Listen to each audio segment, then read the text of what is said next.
Salam sejahtera para pendengar yang terkasih, selamat bertemu kembali dengan Yayasan Pelayanan Media Antioquia yang didirikan oleh Pendeta Bigman Sirait untuk melayani Tuhan Kepala Gereja melalui media untuk memperluas wawasan umat Tuhan.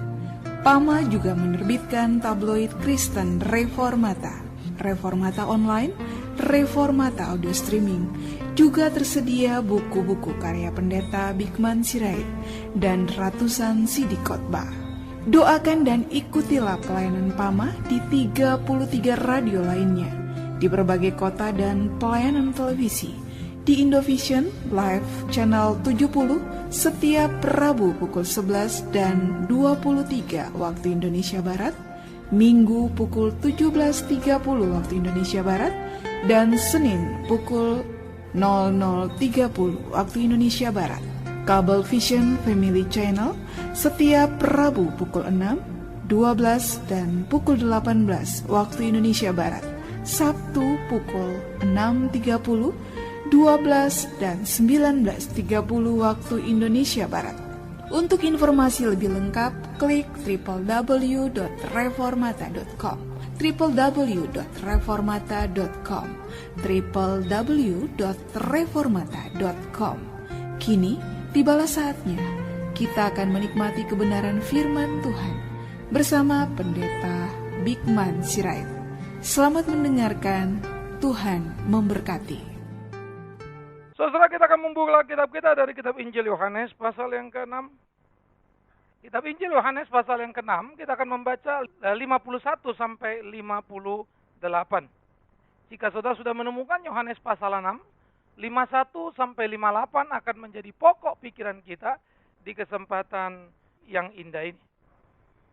Saudaraku yang kekasih, peristiwa ini dibuat oleh Yohanes dalam susunan menarik di pasal yang ke-6. Yesus memberi makan 5.000 orang, lalu dia kemudian bagaimana berbicara tentang roti hidup. Saudaraku, pada waktu dia memberi makan 5.000 orang dengan 5 roti 2 ikan, keesokan harinya orang kembali berbondong-bondong untuk datang kepada Yesus. Menarik kalau orang selalu banyak datang kepada kita, tetapi heran Yesus justru mengkritik mereka. Kalian datang hanya untuk roti dan bukan firman hidup itu. Kalian datang untuk roti dan bukan untuk aku. Saudaraku, ini menjadi semacam satu perenungan yang sangat menarik. Jikalau kita datang kepada Tuhan, jikalau kita datang ke gereja untuk mendapatkan apa yang menjadi keinginan kita dalam kehidupan kita, betapa sangat menakutkannya. Datanglah ke dalam gereja, datanglah kepada Tuhan, karena dia sudah menebus dosa-dosamu. Patutlah engkau bersyukur kepadanya. Jangan ajari dia bagaimana memeliharamu, karena dia tahu bagaimana menyelamatkanmu. Kalau Tuhan perlu belajar bagaimana cara memelihara kita dan berhitung memelihara kita, saya akan menjadi amat sangat heran bagaimana mungkin dia mau menyelamatkan kita, memberikan nyawanya. Sehingga 5 roti, 2 ikan menjadi satu peristiwa yang sangat menarik.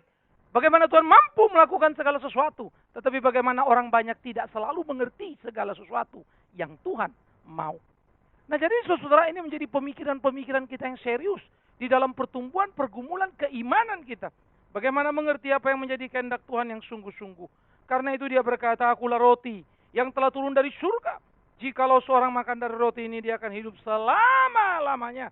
Roti yang kuberikan ialah dagingku, yang akan kuberikan untuk hidup dunia. Jelas orang-orang Yahudi bertengkar satu dengan yang lainnya. Terlalu banyak kalimat-kalimat Yesus yang sangat provokatif, yang menimbulkan satu kontroversi yang sangat besar. Ketika dia mengatakan dia adalah roti yang turun dari surga, siapa kamu? Karena pada ayat sebelumnya 42, mereka sudah berdebat dan berkata, bukankah dia ini anak Yusuf yang ibu bapaknya kita tahu? Emang dia siapa?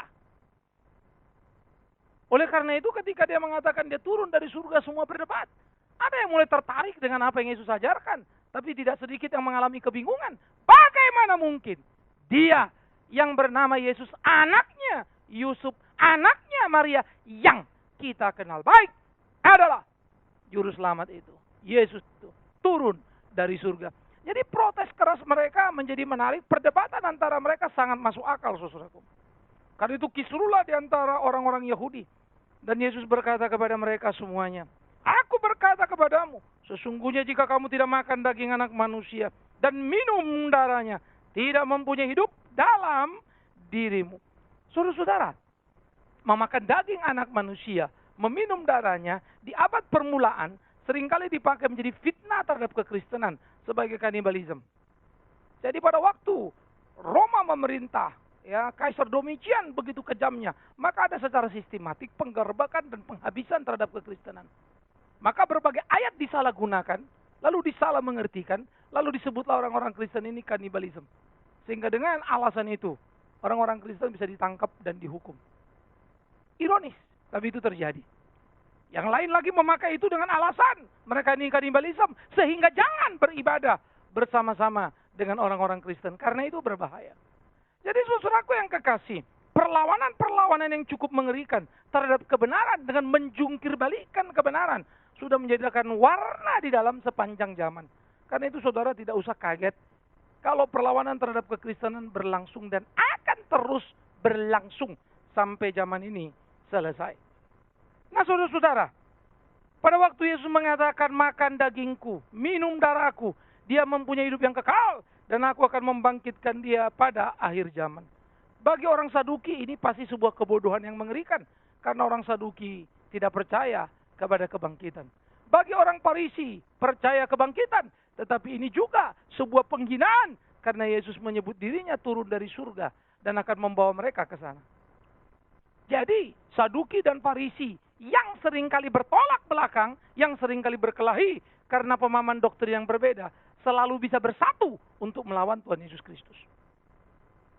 Jadi saudara, kalau kita melihat ya di dalam bagian-bagian seperti begitu, kita mengalami kebingungan.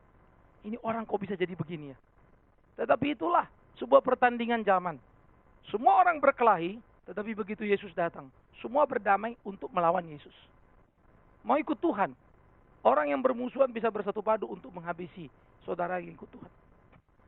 Jadi musuh orang yang ikut Tuhan adalah semua orang. Kan ngeri ya.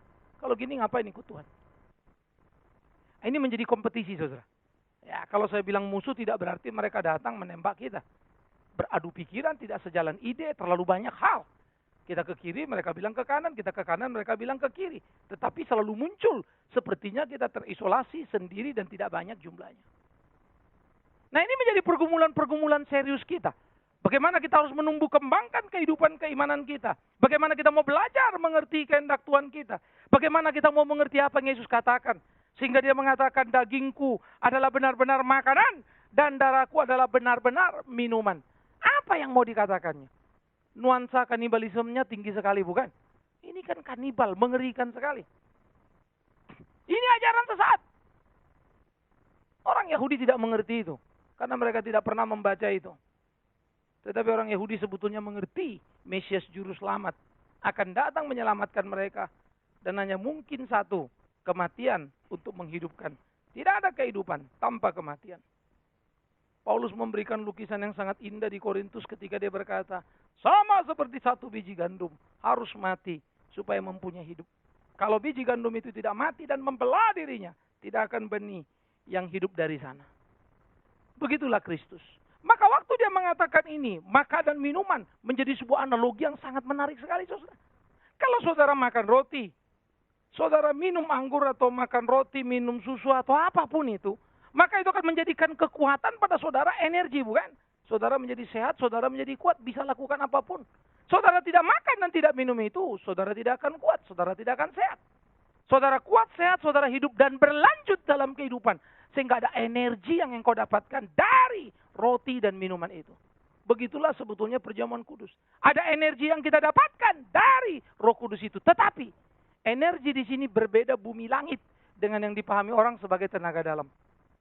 Ya, ada kekristenan mengajarkan kita ikut Tuhan mengalir energi. Nah, pengertian ini sengaja saya pakai untuk mengingatkan energi yang dimaksud bukan energi yang mengalir dari tubuh kita. Pengertian energi mengalir dari tubuh adalah saya bisa alirkan energi itu kemanapun saya mau. Tetapi energi dari Kristus adalah kapan dia mau, bukan kau mau. Kau mau pun tidak bisa kalau Tuhan tidak kasih. Tetapi kalau energi saya bisa pegang orang sakit dan orang sakit itu mengalami kehangatan kemudian sembuh. Tapi kalau dari Kristus saya boleh berdoa jungkir balik, belum tentu sembuh. Tapi saya berdoa satu kali orang itu sembuh. Karena bukan tentang saya. Energi adalah kuasa Allah yang Allah berikan di dalam kerelaan kehendak-Nya. Tidak menempel pada saya dan bukan menjadi hak milik saya. Tapi dia memakai saya menjadi alatnya. Energi dalam pengertian manusia adalah hak milik saya menempel pada saya. Saya bisa pakai kapan saya mau. Nah, itu dukun. Maka pendeta sama dukun sekarang beda-beda tipis. Menjadi mengerikan.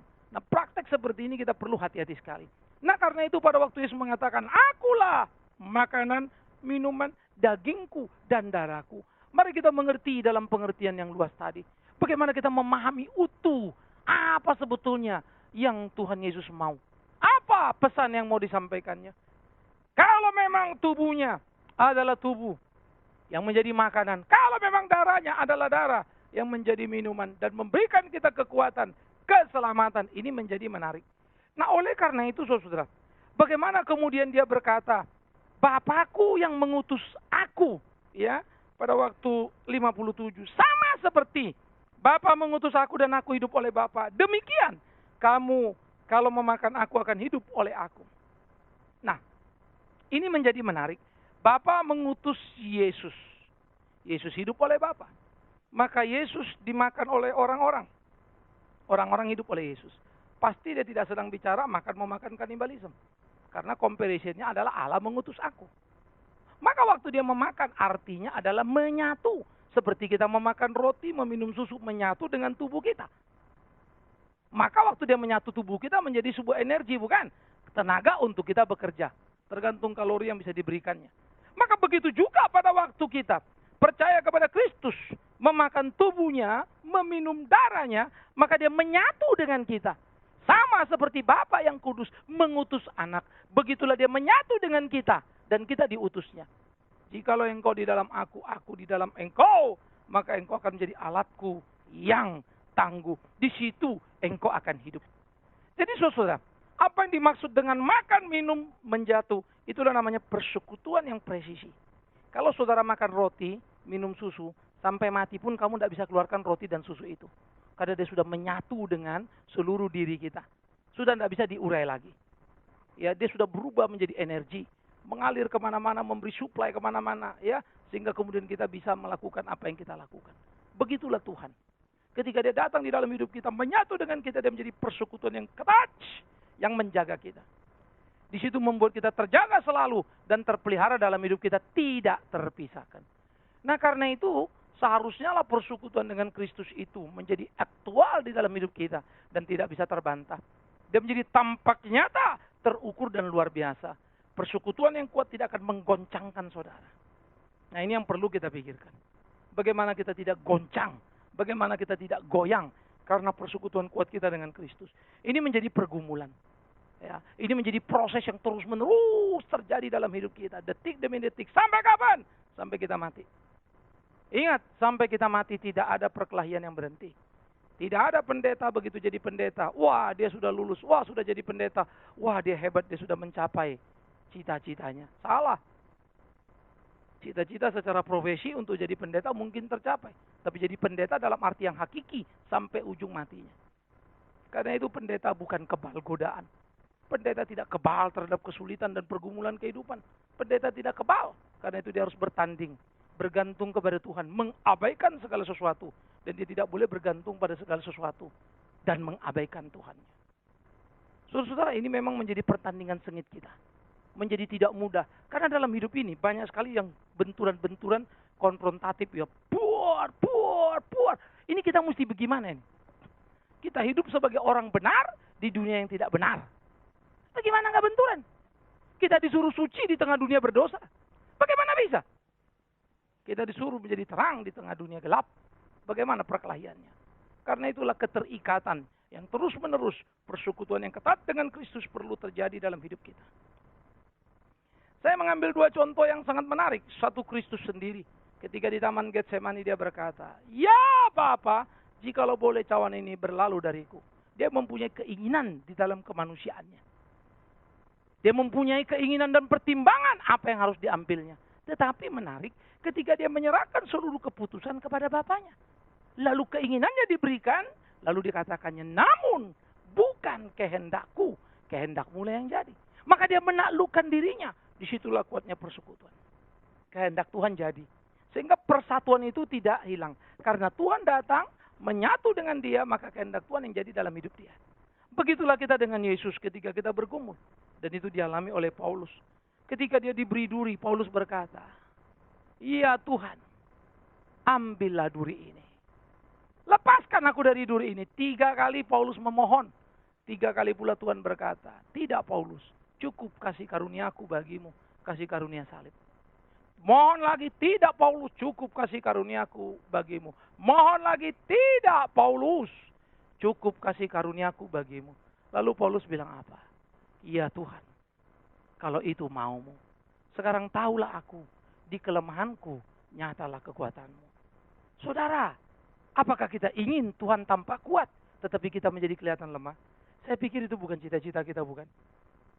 Kita mau Tuhan tampak kuat dengan kita jadi kuat. Tapi pola hidup bukan lagi kita dijadikan Simpson yang bisa mencabik-cabik Filistin atau singa. Pola hidup menjadi berbeda sekali. Semangat seperti yang digambarkan Paulus adalah kebencian yang tidak menyenangkan. Saya kira tidak ada orang bercita-cita pengen seperti itu, bukan? Oleh karena itu, saudara, apa yang dialaminya menjadi tingkatan-tingkatan iman yang terus muncul, makin kuat. Kita mesti belajar setahap. Kalau engkau tidak mau sedikit capek bantu di gereja, mana mungkin kamu mau keluar uang? Kalau kamu tidak pernah mau keluar uang untuk gereja, mana mungkin kamu mau mati untuk gereja? Oh, uang mau aja kamu nggak mau, apalagi mati. Bagaimana uang mau keluar? Orang angkat kursi aja kamu nggak mau, omong kosong itu. Jadi jangan bilang kau cinta Tuhan ketika kau tidak berbuat. Ada tahapan-tahapan, bukan? Tapi ketika tahapan-tahapan ini kita lewati, Tuhan tetap minta hidup kita harus menyatu dengan Dia. Sehingga kita bukan kita, tapi kita adalah Dia. Dia di dalam kita menyatu begitu kuatnya. Sebagai pendeta, saya terus bergumul dalam hidup. Pertandingan-pertandingan yang tidak mudah. Bagi saya berkhotbah seringkali saya katakan itu soal sederhana. Ratusan khotbah di sini, minimum 500 ada di otak saya ini. Tema yang berbeda-beda. Mau lari dari mana ke mana tidak sulit bagi saya. Tetapi yang sulit melakukan yang saya khotbahkan itu. Itu pergumulannya. Itu persoalannya. Banyak yang saya tahu, sedikit sekali yang saya lakukan dari apa yang saya tahu. Sehingga itu jadi beban. Yang membuat saya mesti terus berdoa, "Tuhan tolong aku." Tak mudah. Saudara-saudara yang kekasih, disitulah terus kita berpikir. Maka itu menjadi perenungan mendalam. Supaya kita semakin menyatu dan terus menyatu. Menyatu dengan Kristus Tuhan kita dalam persekutuan yang utuh itu. Ini menjadi perkelahian yang sengit, saudara. Dalam hidup keimanan kita. Bagaimana kita bertumbuh. Semua mulai dari tahap-tahap yang sangat sederhana. Saya selalu suka dan saya kutip itu ya. Bagaimana engkau bisa mengatakan engkau mengasihi Allah yang tidak kelihatan. Saudaramu yang kelihatan saja tidak. Maka mulai belajarlah dari tempat yang paling dekat. Di dalam keluargamu ada ayahmu, ada ibumu, ada saudaramu. Rukunlah. Di dalam keluargamu mungkin kau suami, mungkin kau istri, anak-anakmu. Damailah. Lalu di dalam kerjamu engkau ada teman, seiman dan tidak seiman. Tunjukkanlah betapa kelas kita beda. Sehingga mereka hanya bisa belajar beriman. Kita menjadi role model. Dimanapun. Apapun yang kita ada belajar bagaimana kita kembalikan untuk memuliakan Tuhan. Karena pada akhirnya bukan apa yang kita mau menjadi penting. Apa yang Tuhan mau jadi penting. Dan kalau kita lakukan apa yang Tuhan mau. Jangan pikir engkau kehilangan semuanya. No, Tuhan terlalu amat sangat tahu apa yang kau butuh. Dia tidak mungkin lalai memelihara kita. Itu sebab dia katakan, burung pipit yang murah itu kupelihara. Burung gagak yang najis itu hidup, aku yang berbelas kasihan.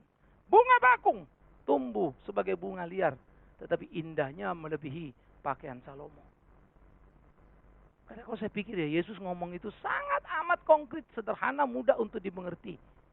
Tetapi memang kemudian menjadi amat sangat sulit untuk diterapkan dalam hidup ini. Karena itu kita bergumul.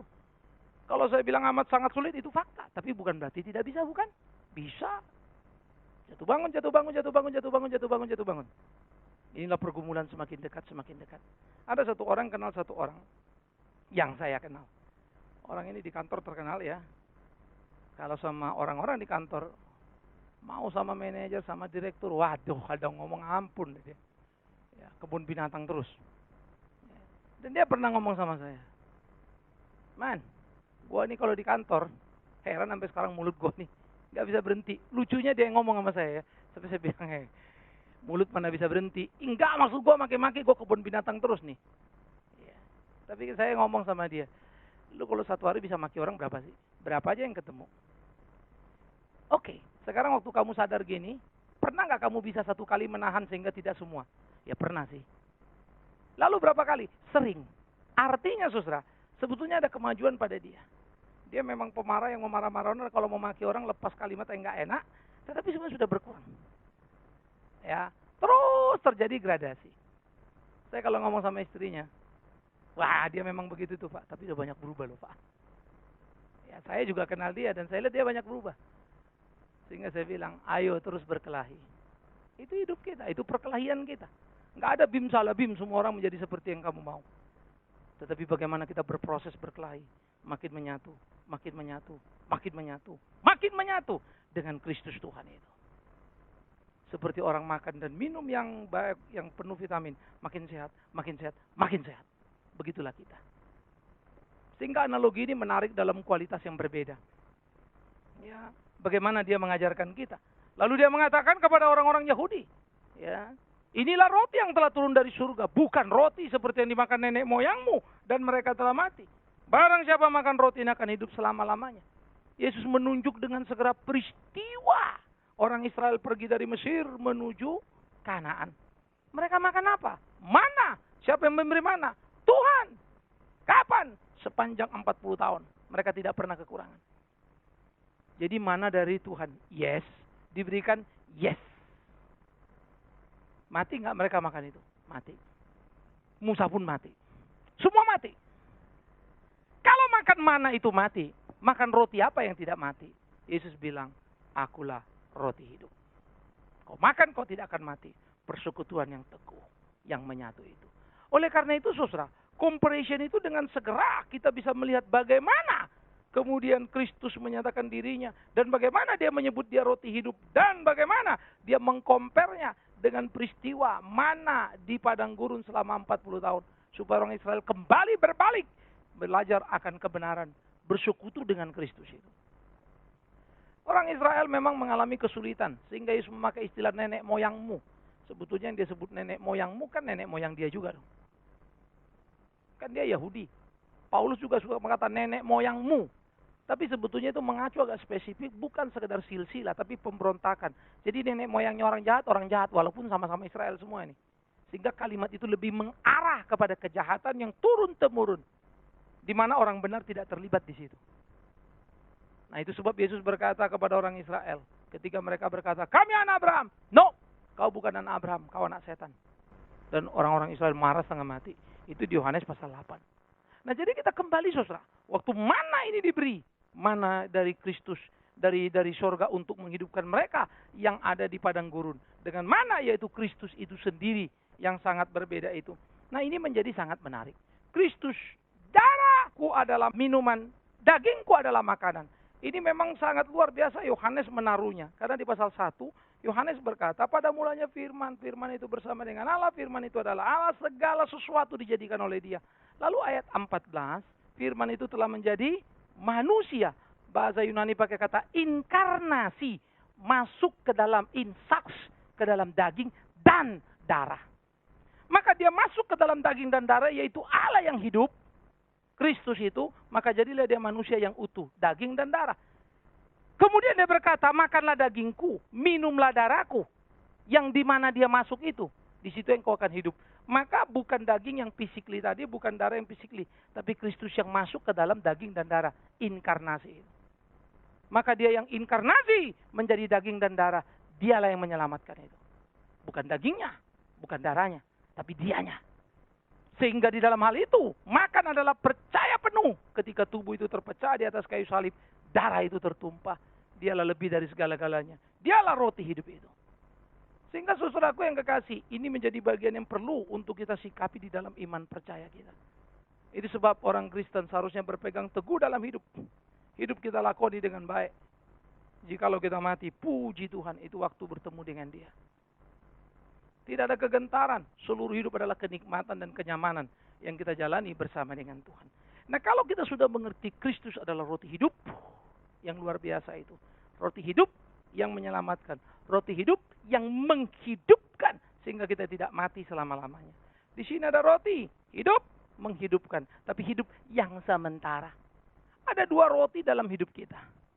Kalau saudara dipilih, suruh pilih, pilih mana? Roti dari Tuhan Yesus apa roti yang dari pabrik roti nih? Pilih mana? Roti dari Tuhan Yesus. Kalau saudara kerja, saudara cari mana? Roti Tuhan Yesus apa roti dari pabrik roti nih? Roti dari pabrik roti. Itu yang kita kasih tiap hari ya. Kita berkeringat loh untuk roti itu. Beranikah kita berkeringat untuk Kristus itu? Bekerjalah dengan baik. Bekerjalah dengan keras. Jangan malas. Jangan cengeng. Orang Kristen tidak pantas seperti itu.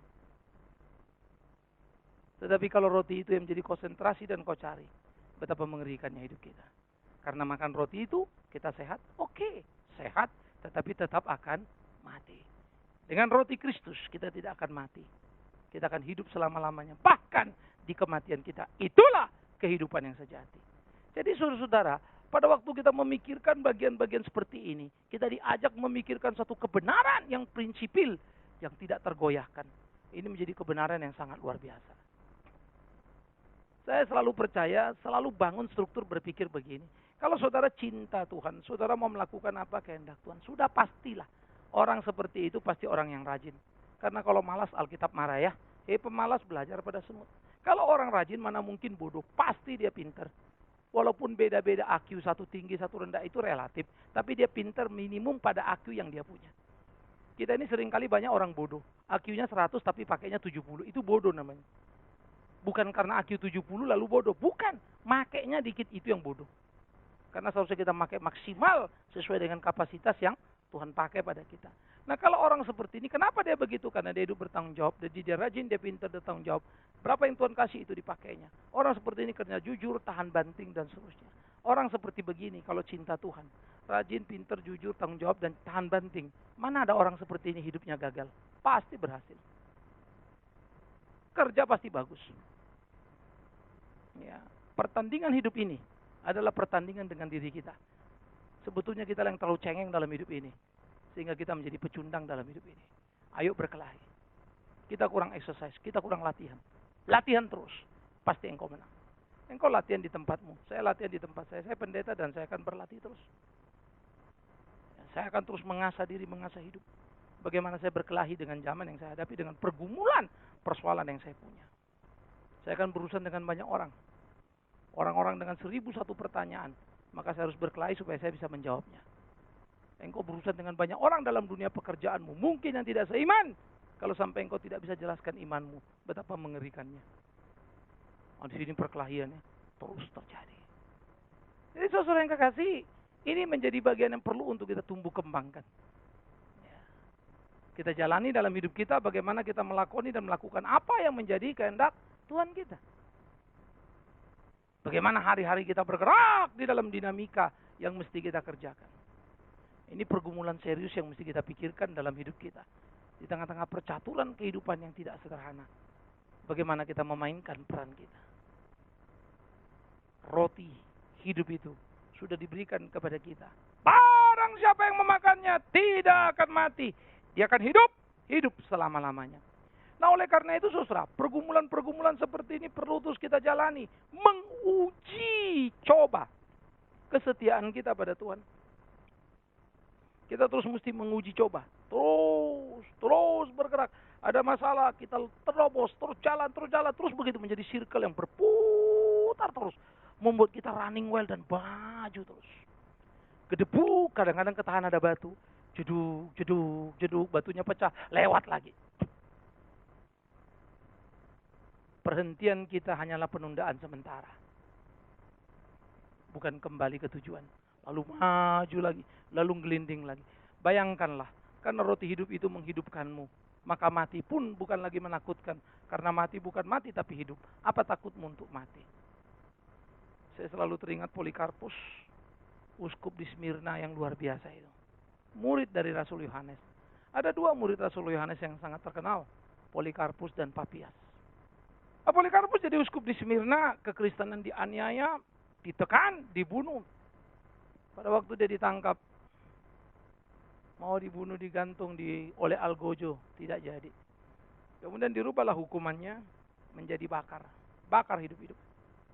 Pada waktu Algojo datang mau membacok dia waktu pertama kali, dia bilang, sangkal Yesus maka engkau selamat. Enggak juga. Lalu mereka pikir mereka rubah. Dengan bakar kan dia pasti enggak tahan gitu ya.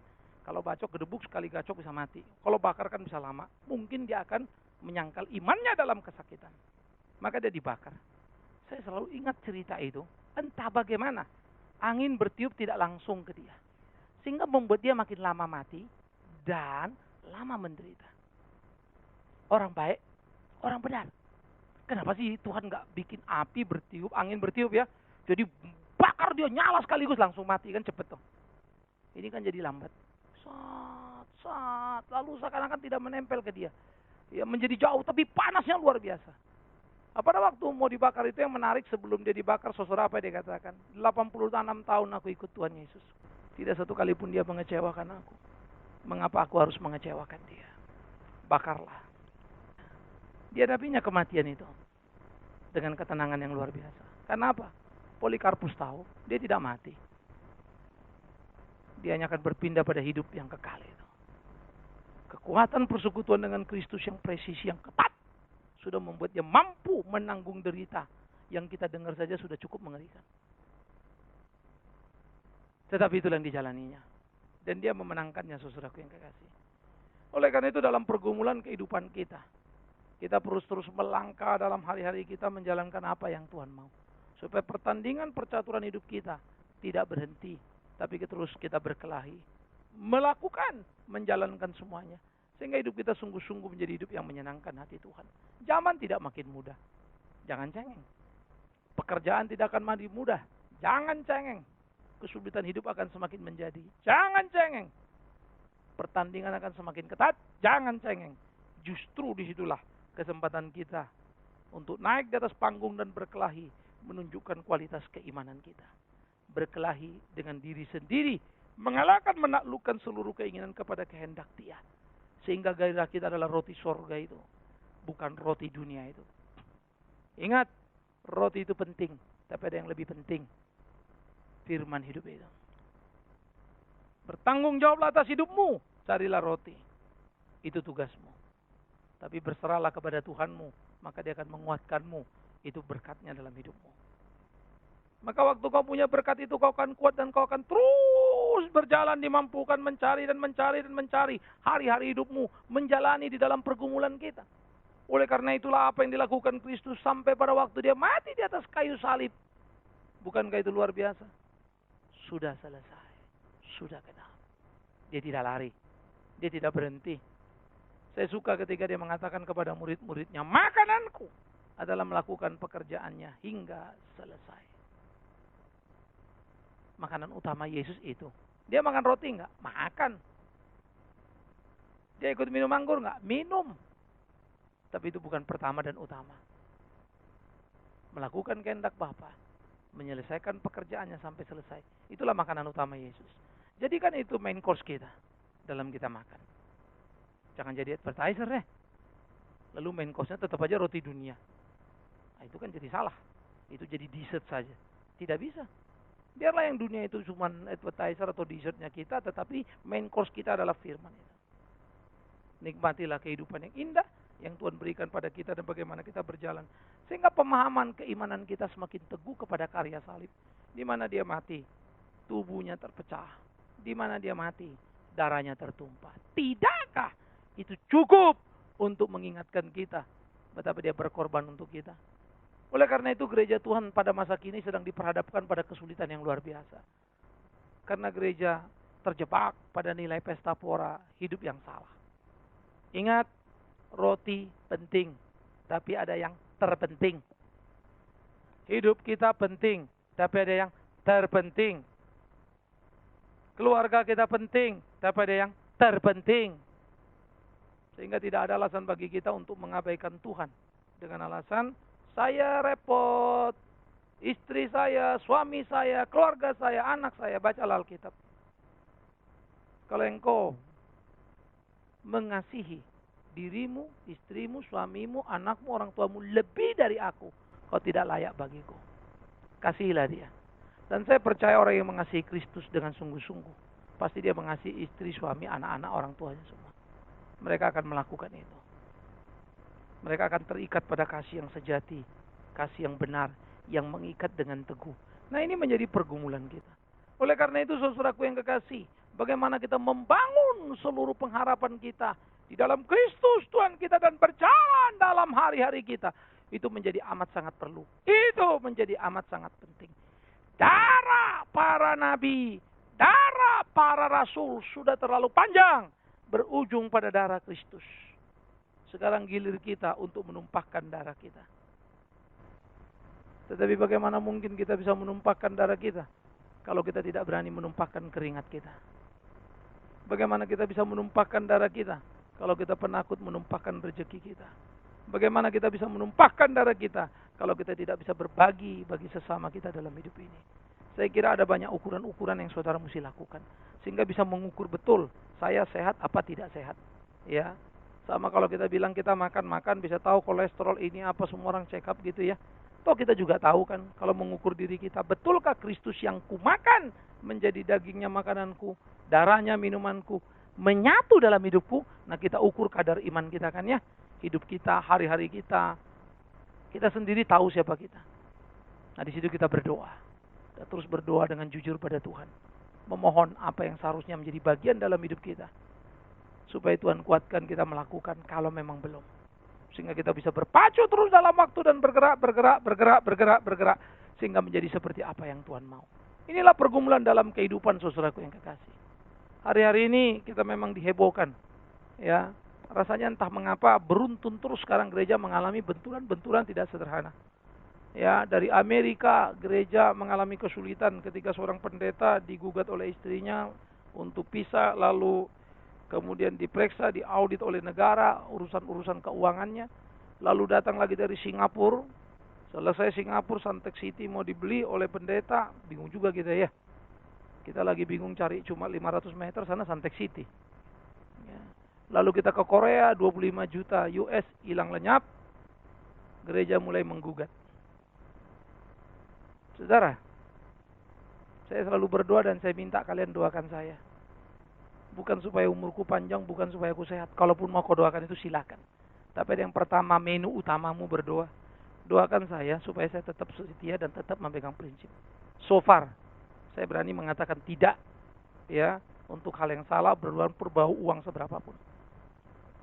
Tetapi akankah saya tetap kuat? Itu akan jadi persoalan serius bukan? Ya. Mungkin kalau saya berusaha 100 juta, 200 juta, 1 miliar bisa saya tolak. Tapi kalau sudah 20, 50 miliar, urusan mungkin jadi beda ya. Ini tidak mudah bukan? Ini perkelahian hidup. Masa Bapak takut? Yes, saya akan bergumul. Saya tidak ingin melakukan itu. Saya tahu setan juga tidak sederhana. Karena itu apa yang saya harus lakukan? Saya akan berdoa. Apa yang saya minta dari kalian? Kalian doakan saya. Kalau kalian doakan umur panjang, lalu saya dikasih umur panjang. Kalian doakan saya sehat, lalu saya sehat. Tapi kemudian saya jadi butuh uang banyak, saya ambil uang gereja. Kalian juga yang dosa kan? Karena cuma doakan itu. Mestinya doakan sehat, tapi iman itu yang menjadi penting, bukan? Kesetiaan itu jadi penting. Kesungguhan itu jadi penting. Nah, itu menjadi bagian kita serius di dalam kita bersekutu dan menyatu dengan Tuhan kita. Supaya makin kuat, makin presisi. Kuat! Biar jadi pergumulan kita, saudaraku yang kekasih, di tengah pergumulan hidup yang tidak sederhana ini. Biar jadi perkelahian kita. Pertempuran akan terus bergerak. Gonjang-ganjing di dalam gereja akan semakin banyak. Ya. Dan kita pun tidak akan semakin mudah. Karena semua bisa masuk ke internet. Gerbur. Semua orang bisa baca. Dan memang sangat menyedihkan ya. Karena terakhir aja jadi diskusi ini di kalangan orang yang justru nggak Kristen. Kok gereja gini ya? Kok ada pendeta gini? Aduh, saya pernah ketemu, saya akan close dengan satu kisah. Bagaimana satu orang, anak muda, punya perusahaan perkebunan cukup besar. Ya, sukses. Kemana-mana bawa Alkitab. Saya pikir Kristen. Waktu saya dikenalin, ternyata anti Kristen. Saya pikir bawa Alkitab yang besar lagi gitu, yang ada teks ini, teks itu. Betul-betul Alkitab studi itu ya. Terus habis itu dibawa PA, kita ngomong. Selesai PA, nambah lagi hampir 2 jam kali diskusi. Sesudah diskusi, akhirnya apa yang dia tanya, dia kaget. Loh, Pak, Jadi ini maksudnya gini, iya. Loh kenapa pendeta itu jelasin gini. Ya sorry, kamu pergi ke pendeta yang salah. Maka kamu dapat info yang salah. Karena ada pendeta bilang orang Kristen saja yang masuk surga, orang lain nggak masuk surga. Marah dia kan. Oh, mau orang Buddha kalau baik, orang Kristen brengsek, orang Kristen biar brengsek masuk surga. Gila ya. Lalu kalau orang-orang Buddha yang baik, paling masuk surganya tingkat 1, kita tingkat 3. Kurang ajar ya. Ada tingkat dia bikinnya surga. Lalu saya ditanya, orang benar masuk surga, tidak benar tidak masuk surga. Ya, tidak jamin Kristen masuk surga. Terlalu banyak orang Kristen masuk neraka, banyak dipanggil, sedikit dipilih. Cuman saya memang nggak tahu kamu masuk pilihan apa tidak. Saya kalau kalimat sih strike time. Ya, itu soal pergumulan kehidupan kan. Akhirnya dia diam semua, dia nggak tahu lagi mau jawab apa. Akhirnya semua pertanyaannya saya jawab. Kalau gitu itu salah, yes. Maka kami ikut belajar terus. Ya, jadi dia bawa Alkitab ini sampai hafal ayatnya digaris-garisin. Tapi dengan pemahaman salah tadi kita lurusin. Lalu terakhir dia bilang, oke Pak. Tapi sorry loh Pak Pendeta. Kenapa? Saya tahu persis. Paling nggak saya kenal 2. Pendeta pakai Rolls Royce. Ya, satu lagi pakai ini. Terus saya ketawa. Terus kenapa? Maaf ya Pak, biksu kami nggak ada yang begitu. Di Singapura biksu pakai E300 Mercy bekas. S-Class sudah keluar, apa ada keluar ya? Lama gitu. Dikasih biksunya pakai geger. Kok biksu pakai mobil mewah? Padahal mobil bekas sebetulnya. Ya. Itu biksu kamu. Tapi saya guyon sama dia. Suruh biksumu telepon pendeta. Di sini pakai S-Class pun nggak masalah. Supaya biksu itu belajar kan ya. Gini mana pakai S-Class tapi nggak ada yang ribut. Terus yang kedua saya bilang sama dia. Dan kau saya bilang. Kan kau tahu cerita 2. Sehingga dia kecewa sama Kristen. Mau nggak kamu saya ceritain yang lebih parah lagi? Ada 40 ini. Maksud Bapak? 40 cerita pendeta yang lebih parah dari cerita itu. Masuk skandal penipuan, skandal ini. Mau tahu? Dia kaget. Karena dia pikir saya nutupin. Maaf ya saya bilang. Nggak ada yang bilang pendeta itu baik. Tapi Kristus itu yes. Nggak ada yang bilang Kristen itu benar. Tapi Alkitab itu yes. Belajarlah Alkitab ini. Kenallah Kristus itu. Baru kamu mengerti kebenaran. Sama saya hari ini kamu puas. Tanya saya bisa jawab. One day mungkin kamu bisa kecewa sama saya. Karena saya cuma manusia. Tapi dengan Kristus kau tidak akan pernah kecewa. Hanya dia diam. Ya. Saya bilang saya harap kamu bisa kenal dengan Tuhan. Tetapi kemudian saya lihat dia masih jadi gentar. Karena masih setia sama Budanya. Malah jadi nggak berani ketemu saya. Karena takut pindah mungkin. Tetapi tidak mengapa ya. Kita menceritakan roti hidup itu. Prinsip yang luar biasa itu. Tetapi kemudian saya berpikir ya. Ini kerikil-kerikilnya jadi dia datang hanya karena berbenturan di sana kan. Saya mulai bayangkan kalau di sana mulus gerebuk-gerebuk dia bisa ngerti kebenaran, alangkah indahnya. Tapi itu selalu mimpi kita ya. Kenyataan selalu pahit. Sehingga kita seringkali seperti orang datang pakaian kotor mesti nyuci-nyuci. Bersih. Orang yang ngotorin sana kita yang nyuciin bersih. Orang yang ngotorin kita nyuciin bersih. Capek. Yes, tapi itu hidup. Kita mesti belajar. Kita mesti setia. Tugas kita ini yang kita emban. Akan banyak datang orang yang kecewa pada gereja. Teguhkan mereka, tenangkan mereka. Ingat kalimat saya. Orang Kristen tidak benar. Alkitab benar. Gereja bisa salah? Bisa. Alkitab tidak. Pendeta bisa mengecewakan? Amat sangat. Tapi Yesus tidak. Kalau kau mau berkenalan dengan Alkitab, kenalan dengan Yesus.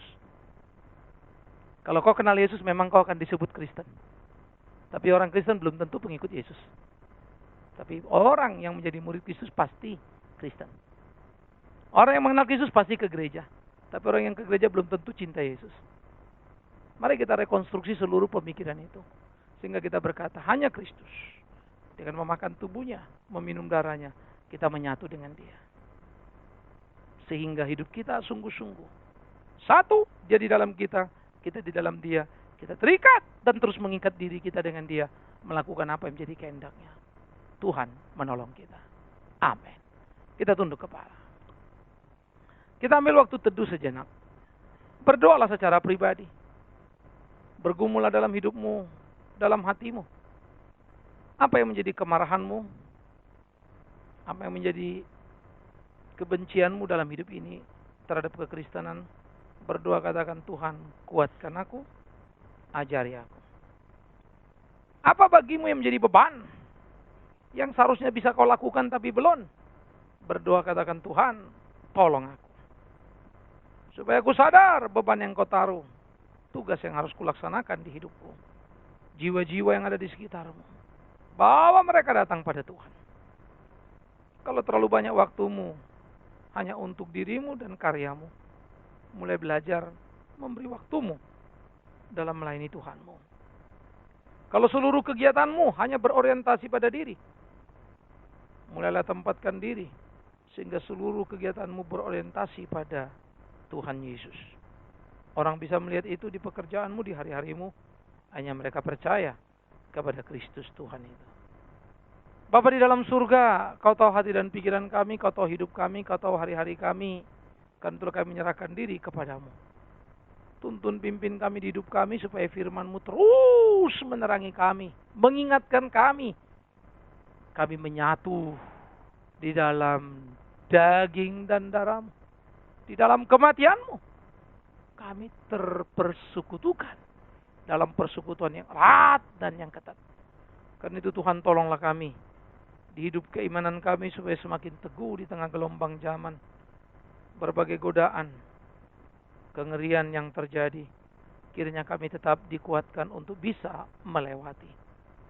Di dalam nama Tuhan Yesus Kristus Tuhan kami berdoa, kami bersyukur. Daging, darah yang menghidupkan itu. Terpujilah nama-Mu. Amin. Kita telah mendengarkan firman Tuhan yang disampaikan oleh Pendeta Bikman Sirait.